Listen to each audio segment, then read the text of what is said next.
Hi, this is Mitch from Hard Intentions YouTube channel.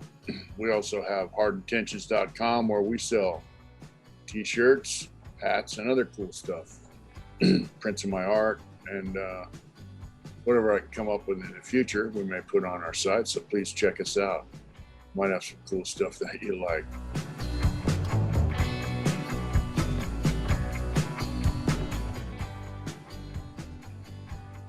So I was just thinking about, a friend of mine gave me an A's hat, and somebody made a comment about it, that a certain prison gang owned that Oakland A's hat, and I really thought that was funny because obviously they haven't done time in California prison because, everybody has their own team that they really like, and, they root and cheer for them, and they bet on them on the football pools and tickets and all that kind of stuff, whether it's baseball, football, whatever. Hockey, basketball, guys in prison really get into the sports. So I thought that was kind of funny. And I was always, when I did watch sports, I watched the Oakland A's and the Oakland Raiders. But anyway, as far back as I can remember, sports in prison was a big deal. I was kind of a handball guy, weightlifting guy, but I also like to play softball. When I first went to join, it was all handball because I got put in the shoe early on, did a few years in the shoe. And it was, I seen guys play basketball and get stabbed on the basketball court. So I wasn't really big on the basketball. Although we did play, which I get into in a bit, but my thing was mostly handball and weights. And back then, even in the shoe, they had weights. And so, I used to lift weights and play handball. But the thing that really got me was, the gambling on sports teams. Guys love it. I mean, guys, yeah, they have their teams, they bet on win or lose. Some guys are win or lose, ride or die with their team. And other guys just keep all the stats and they bet on whoever they think will win. And it's kind of funny, because every year, baseball rolls around, every year football rolls around, basketball, same thing. The betting's going on, the shit talking, the sports talk at work, you hear it in chow hall, you hear it on the tier. Stand in line for shower, you hear it, but that was interesting, And then early on when I'm in San Quentin, they still had tackle football and they had baseball, and they had outside teams come in. Back then it was the San Quentin Pirates. And outside teams used to come in from, the Navy, the Marines, the Army and stuff, Christian colleges, and they would play sports. They would play football, tackle football on the lower yard with the prisoners, against the prisoners. And prisoners always did pretty well, It was cool. They had hardball games, and they had softball games and handball. Handball is always the sport people love, people play it because it's a socializing thing. Handball, you stand around, wait for your game, you play your game, and if you win, you stay on the court, and if you lose, you get back in line, play, you take tally. Sometimes there can be 3 or 4 or 5 guys keeping tally, waiting for the next game, so on. And, while you're keeping tally, people talk about what's going on in the yard. They talk about sports. They talk about some guy who got poked or removed, or who's got the dope sack or whatever. It's a way to socialize, Some guys might just stand around and talk about, how was your visit? How's your family? But handball is big. Then, I remember guys playing softball. At CMF, they played softball. They played softball at Tracy. We played softball at New Folsom when I was there. The whites played the blacks, and there was cases of sodas being bet, on who the winner would be. And, there was no big deal. There was no arguing over nothing. There may be some friendly arguing, it was a bad call, but there was no going to get down and fight and stab over a softball game. and a couple cases of sodas, for the winter. But yeah, softball was a big deal, man. I remember in Tracy, they had 20, 25 teams, all races, Northern Hispanics, Southern Hispanics, whites, blacks, you know, uh, and they'd have a season, and then they'd have playoffs, and then they had two softball games going at one time because they had two softball fields. Yeah, it was a big deal, man. Even guys who didn't play the softball, they would watch it. And I always had, a little ragtag team of misfits, and we go play and have fun. But they had guys that were serious about it. I mean, very serious. They'd go out and practice and just and they'd win. And then they were the same guys that'd be champions every year. It was kind of cool. But yeah, softball and Tracy was a big thing. And then of course I went to Donovan from there, and we played softball, played handball, lifted weights. But the softball was fun, but it wasn't as serious. And then of course I went to Corcoran from there, played a little bit of softball. It was a level 4, and then I started noticing guys they didn't take the sports as serious. It wasn't as fun, it wasn't as serious. That's when 96, 97, that's when things started changing. A lot of the older cats are gone. A lot of the newer guys are coming in. Older cats are in level 2s. And so they were more serious, like, I don't play, sports with other races. I don't, and I still consider myself kind of young at the time. I was in my 30s. And I thought, man, it's kind of weird shit. But Corcoran was big for handball. Before I got my job in PIA, I used to be a tier tender, and I'd hit that yard all day and just play handball all day. Matt and I were cellies, and we'd play handball as partners. We'd play what they call the beach ball, use a small ball. And when it was crowded, you have to win, man. And guys would trip out because I'm kind of a bigger than average guy, and I could play handball pretty good. I like to play the back, but I could play the front back then too and just smash it. And then when it wasn't as crowded, Matt and I would get with Ernie and some of the Southsider guys. Actually, Ernie actually made a glove for me that cinched up in the back, and for playing small ball, because a small ball is just a small ball of rubber.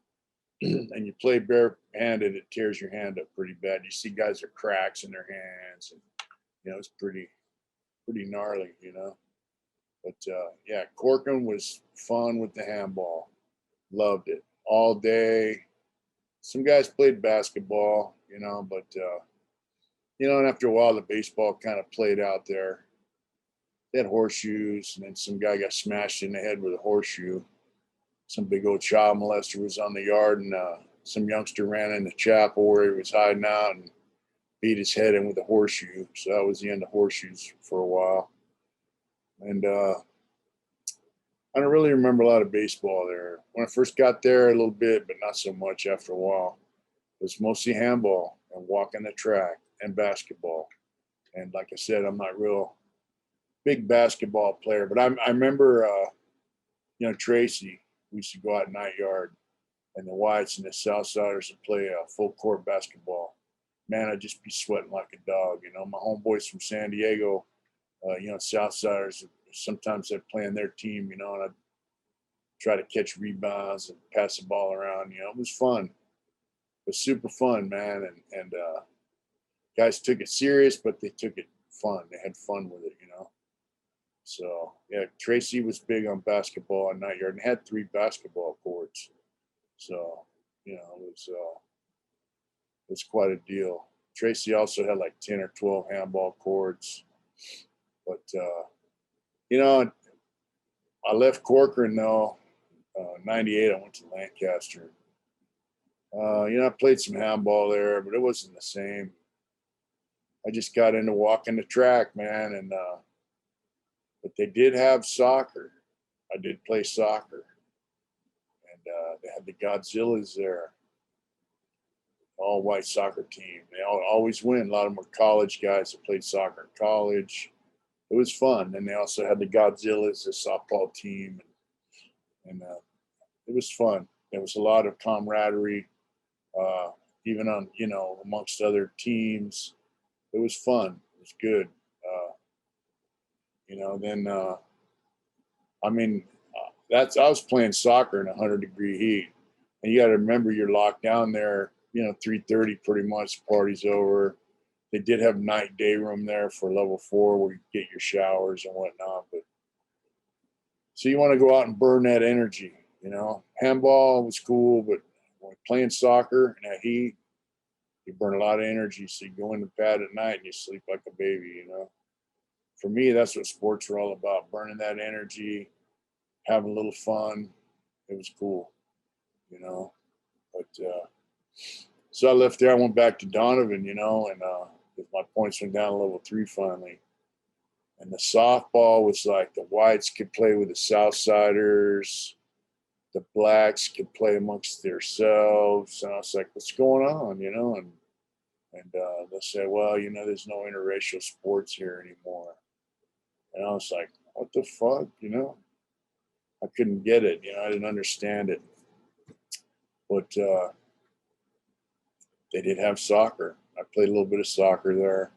But, that prison was so screwed up by then, man, that sports were kind of, I don't know. There's too much other stuff you had to keep your mind on, as far as your daily grind went. There was a lot of dope shooting, a lot of gang banging type stupid shit going on. So I didn't really play a lot of sports there other than the handball, And I really regretted going back there. They say you can't go back to the same place. And that saying is true. So I went to San Quentin. And what a trip, going from like asshole central to a yard where I went out to the yard and there were women playing tennis on the yard with inmates. And I was like, what's this all about, And they go, that's a Marin County Tennis Club built that tennis court. And they come in here and play tennis with the inmates. And then they had outside teams coming in for big time basketball tournaments. They had outside teams coming in to play softball with guys. They had, I don't know about the flag football because they didn't have tackle anymore, but they did have hardball and had a 40 and older league on the street. Used to come in and play softball with the inmates. And, I've spoken about this before. It was the San Quentin Giants, and now they have the A's and the Giants. And the San Francisco Giants and the Oakland A's donate their old uniforms to the prison. And, they play softball. So, hardball against outside teams. And it's pretty, it's pretty serious. There's a little bit of politicking going on with getting on the team and all that kind of stuff. And I didn't really have any interest because by then I was getting a little older and I wasn't as quick on my feet and joints were hurting a little bit, But it was fun to watch, And, David Marshall played. He was like 50 years old, 50-something years old, playing hardball, and getting hits and pissing people off. So it was cool, and they actually did a little documentary about it and, gave guys something to do. They had their mitts, they had their cleats, they had their little camaraderie with their baseball guys, and they were out there representing San Quentin. And it was pretty nice, man. Always drew a crowd. Guys would watch, But, yeah. And then from there, I got in trouble when I went to Soledad. And big time softball. They did have football. By then, I was a sports watcher. I'd go to do some dips, do some push-ups, stuff like that. But I really wasn't into played a little bit of handball still. Man, but I really wasn't into the sports like the baseball and shit, But they had it, Soledad was old school type prison. They had a lot of lifers there from the old days, and they kept the traditions of the baseball and stuff going. I don't know what it's like now, but Then of course I went to level 2 CMC from there. Yeah, sports were, you got guys politicking on level 2 like they're in a level 4 yard. So once again, no interracial sports, all that kind of shit. My thing was, what are you afraid of these guys over here? It's not like we're out there kumbaya and eating with, it's like, I'm not trying to date your sister. Just trying to play some sports, man. And, it wasn't happening, the year that fucking, guys telling guys how to live in prison had taken a pretty deep foothold in the joint. So interracial sports were out. Softball was kind of a joke, There was a game here and there, but so I just played handball, walked the track, did some bar work, did some push-ups. That was my thing there. And of course, I paroled from that situation. But sports are a big thing in prison. Sports betting, playing sports on the yard, especially handball, is a big thing now. Bigger than it's probably ever, since the other sports are kind of taking a back seat. And, it's one thing that they can't really take away. It's the sports. You can always play handball. As long as there's a ball, they got it. And then, they take the handball, guys will just do burpees all day long. But, somebody asked me to talk a little bit about sports, so that's my take on it. And, they say prison preserves you, but really, I think it's the activities, the lack of the daily grind out here in the world. That's what preserves a guy. A guy gets to exercise and take care of his health, unless he's, strung out on dope. But, sports and physical exercise is good to keep, it helps keep your mind right. If you just lay around, live a sedentary life, then your brain's going to be sedentary too. I try to do what I can out here in the world. I got a new weight outfit out here I'm going to start using right here at the pad. So I should get back in shape real quick. Take care of your body, take care of your mind, take care of your mentality, your emotions, your spiritual well-being. It all works together cohesively, so you can have a healthy life. And that's what we did in prison. And there's no reason we can't do it out here. So it doesn't have to be sports. It could be a gym, it could be weights, it could be walking, it could be bicycle, skateboarding, surfing. A lot of options out here in the world. So anyway, that's just a little brief thing about sports in prison. You guys take care. And whatever it is you do it hard.